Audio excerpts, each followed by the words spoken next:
इस वक्त और खुश भी बहुत हूँ, बहुत, और परेशान इतना हूँ, खुश कितना हूँ वो मैं नहीं बता सकती। हाँ, मैं परेशान कितना हूँ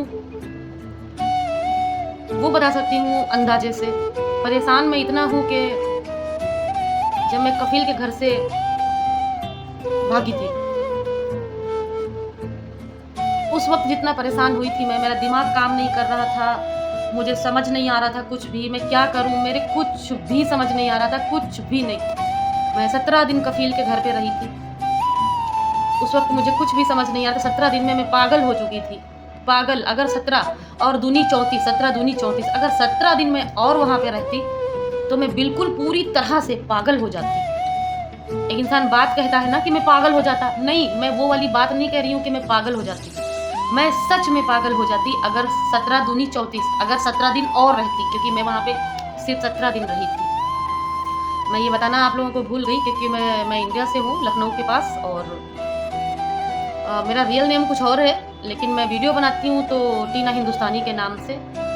और अभी मैं सऊदी में जॉब कर रही हूँ, ओके? मैं इंडिया से हूँ, लेकिन अभी मैं सऊदी में जॉब कर रही हूँ। ये वीडियो मैं ग्रुप में डालने वाली हूँ, प्लीज़ लाइक शेयर ज़रूर कीजिएगा अगर मेरी बात अच्छी लगे तो। लोग कहते हैं कि नौकरी नहीं करनी चाहिए, बिज़नेस करो, अपना बिज़नेस। आज मैं एक वीडियो देख रही थी, उसमें बताया गया नौकरी नहीं करने को, क्योंकि सेठ जब तक नौकरी करोगे तुम्हारा काम उसे पसंद आएगा, जब तक उसका मतलब है तुमसे तब तक वो तुम्हें सर पे बिठा के रखेगा।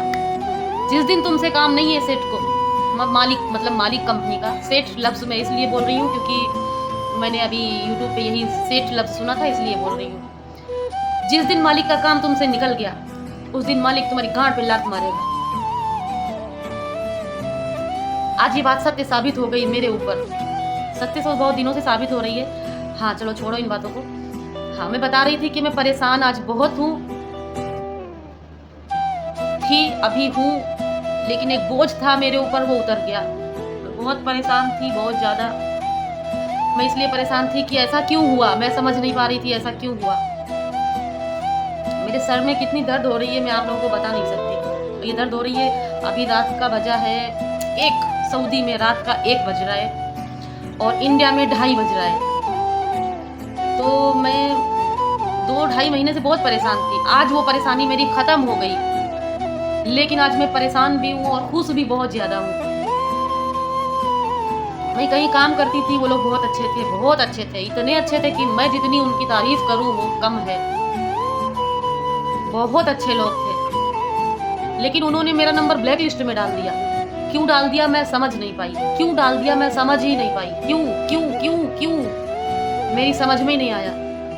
हाँ, एक बात और है, जहाँ मैं काम करती थी, वो सर थे ना जो, मैडम तो अच्छी थी, जो सर थे वो किसी दूसरे की बातों पे भरोसा बहुत जल्दी कर लेते थे। जैसे कि मैं बोल दूँ कि आप गलत हैं, आपके मम्मी से मैं बुराई कर दूँ कि वो बहुत ऐसा है या वो, तो आपकी मम्मी तुरंत भरोसा कर ले। वो मेरे जो सर थे ना वो इसी टाइप के थे। मरे नहीं हैं, जिंदा हैं, अल्लाह करे उनकी हज़ारों साल की उम्र हो, बहुत अच्छे हैं वो लोग। भाई मुझे पता ही नहीं है कि वो गुस्सा क्यों है। मैं आज यही पता करने गई थी कि वो मुझसे क्यों गुस्सा है, मालूम करने गई थी कि वो आज मुझसे क्यों गुस्सा है, लेकिन उन्होंने मुझे नहीं बताया कि वो क्यों गुस्सा है मुझसे। मैं आधे घंटे तक वहाँ खड़ी रही, उनके गेट के, एक छोटा गेट है उनका, छोटे गेट के अंदर एक बड़ा गेट है, बड़े गेट पे। अगर मैं अंदर चली जाती उनके घर के अंदर, वो मुझे मना नहीं करते, मुझे मालूम था, मैं जाके बैठती, वो मुझे मना नहीं करते। लेकिन मैं छोटे गेट को पार करके अंदर गई और अंदर जो मेन गेट था उस पे मैं खड़ी रही। मैंने कहा जब ये मुझे अंदर बुलाएंगे तब मैं अंदर जाऊँगी, लेकिन वो मुझसे बात करने को तैयार नहीं थे, वो मेरा शकल देखने को पसंद नहीं कर रहे थे। क्यों? मैं नहीं समझ पाई कि क्यों। मैं आज तो हाँ, ये जो मेरी परेशानी थी आज हल हो गई और मेरे दिल को तसल्ली हो गई कि मैं गई थी, मैंने समझने की कोशिश की कि बात क्या थी, लेकिन उन्होंने नहीं बताई मुझे। और मैं इतना ज़्यादा वीडियो में बोल नहीं पाती हूँ जितना मैं बोल रही हूँ इस वक्त। इस वक्त मेरे दिमाग में बहुत सी बातें चल रही हैं, इसलिए मैं बोल रही हूँ। तो मैं वहाँ गई थी, उन्होंने मुझे कुछ नहीं बोला, बस ये बोला कि तुम यहाँ से चली जाओ और मैं तुमसे कोई बात नहीं करना चाहता। मैडम तो चुपचाप बैठी रही, सर बोल रहे थे कि मैं तुमसे कोई बात नहीं करना चाहता, तुम चली जाओ वापस। मैंने कहा सर बताइए तो मेरी गलती क्या है, मुझे ब्लैक लिस्ट में क्यों डाला भाई, मेरा नंबर ब्लैक लिस्ट में क्यों डाला? तो बोल रहे बस मुझे काम है कुछ, मैं जा रहा हूँ, तुम भी जाओ। तो यही परेशानी थी, मेरा बोझ उतर गया कि मेरी गलती खत्म। मैं गई, उन्हें समझाया, मनाने की कोशिश की, बात क्या है मुझे बताओ, उन्होंने नहीं बताया। अभी मेरी टेंशन खत्म, वो मुझे भूल गए, वो लोग मुझे भूल गए, मैं उनको भूल गई, बात खत्म। ना मैं उन्हें जानूं ना मैं किसी को जानूं। और दूसरी बात ध्यान रखना, मेरा वीडियो देख रहे हो, मालिक जहाँ तुम नौकरी करते हो वो तुम्हारा तब तक सगा है, कितना भी सगा हो तुम्हारा, कितना भी, जब तक तुम वहाँ काम कर रहे हो वो तुम्हारा कितना भी सगा बने, कितना भी तुमसे प्यार करे, कितना भी तुम्हें कुछ ला के दे, तुम्हें कुछ खाने को दे, कुछ भी, लेकिन वो तुम्हारा मालिक है। जिस दिन तुम्हारा काम उससे निकल गया उस दिन तुम्हारी गांठ पे लात वो जरूर मारेगा, बिल्कुल मेरी तरह।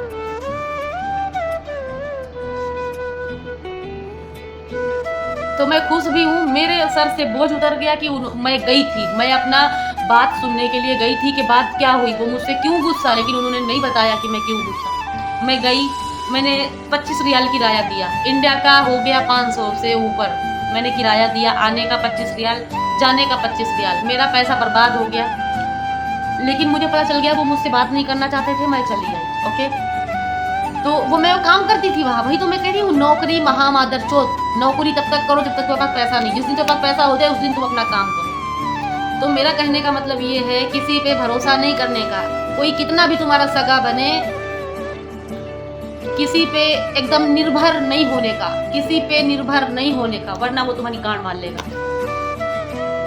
किसी पे निर्भर नहीं होने का, अगर तुम उसे कोई अपनी बात बताते हो तो नहीं बताने को, अंदर की कोई बात किसी को नहीं बताने को, वो तुम्हारा बाप हो, भाई हो, दोस्त हो, बहन हो, बॉयफ्रेंड हो, गर्लफ्रेंड हो, हस्बैंड हो, पत्नी हो, बीबी हो, अंदर की जो बात है, अंदर की जो सिर्फ तुम जानते हो और तुमने किसी को नहीं बताया, तो वो बात जो तुम्हें अभी अपने लग रहे हैं उन लोगों से शेयर नहीं करने का, वरना वही बात तुम्हारे सामने तब सामने निकल कर आएगी जब उसकी और तुम्हारी खटपट हो जाएगी, तब वो बात सामने निकल कर आएगी और सामने वाला तुम्हें इतना जलील करेगा, इतना शर्मिंदा करेगा, इतना शर्मिंदा करेगा कि तुम पछताओगे, जैसे मैं पछता रही हूँ कि मेरी बहुत सी बातें मैंने उन लोगों को बताई अपना समझकर।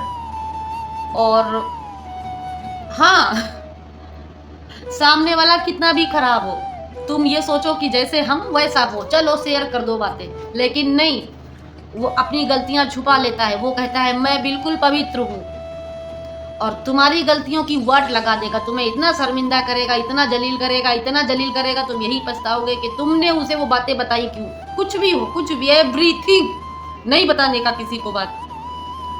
चलो ये एक बात हो गई, किसी पे विश्वास नहीं करने का, 2 बात हो गई। नंबर 3, किसी पे निर्भर नहीं होने का, कभी किसी पे निर्भर नहीं होने का, ये तीसरी बात हो गई। तो हाँ, लास्ट फाइनल, मैं गई थी वहाँ, मेरा बोझ सर का हल्का हो गया कि मैं गई थी, उन्होंने नहीं बताया। मैंने कहा, मैं ये सोच कर गई थी मैं उनसे हाथ जोड़ लूँगी, माफ़ी मांग लूँगी, मैं पूछ लूँगी क्या बात थी, जो भी गलती होगी मेरी मैं माफ़ी मांग लूँगी, मुझे माफ़ कर दो, प्लीज़ मुझे माफ़ कर दो, क्या गलती है मेरी बता दो, और अगर मेरी गलती है तो दोबारा वो गलती नहीं होगी, मुझे माफ़ कर दो। लेकिन उन्होंने मुझसे सही से बात तक नहीं की। मेरी सर का बोझ ये उतर गया कि मैं गई थी उनके पास बातचीत करने, उन्होंने मुझसे बात नहीं की।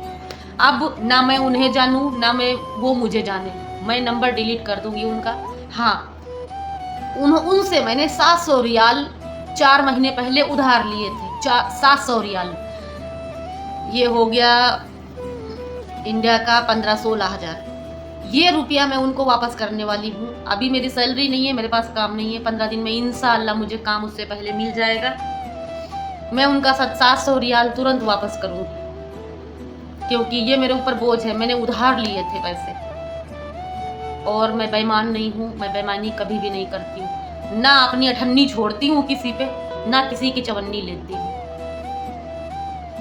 तो दोस्तों, दूसरा जो मैं खुश हूँ और परेशान हूँ, ये मेरा यही मामला था, इसीलिए मेरा दिमाग बहुत परेशान है। किसी पे मैंने बहुत, हम काम कर रहे थे वहाँ, तो हम लोग बहुत एक दूसरे को सबको मानते थे, उनकी फैमिली को हम बहुत मानते थे, बहुत ज़्यादा। वो लोग बहुत अच्छे लोग थे, लेकिन उनके दिल में क्या आ गया मैं नहीं समझ पाई। मुझे उन्होंने कुछ नहीं बताया, मैं जैसे खाली हाथ गई थी वैसे चली आई खाली हाथ, कुछ भी समझ में नहीं आया। लेकिन हाँ, अब मैं उन्हें नहीं जानती, वो मुझे नहीं जानते। जिस दिन मैं उनको 700 रियाल दे दूंगी उस दिन हम उनका नंबर डिलीट कर देंगे। हम उनके लिए मर गए, वो हमारे लिए, हम उनको नहीं जानते। दूसरा एक आज किस्सा हुआ, वो भी बताऊंगी। टैक्सी से मैं गई थी, टैक्सी का एक दूसरा किस्सा है, वो भी बताऊंगी। कमेंट कीजिएगा, वीडियो को शेयर ज़रूर कीजिएगा और फॉलो कीजिएगा प्लीज़। और मेरा एक यूट्यूब पे चैनल है जिसका नाम है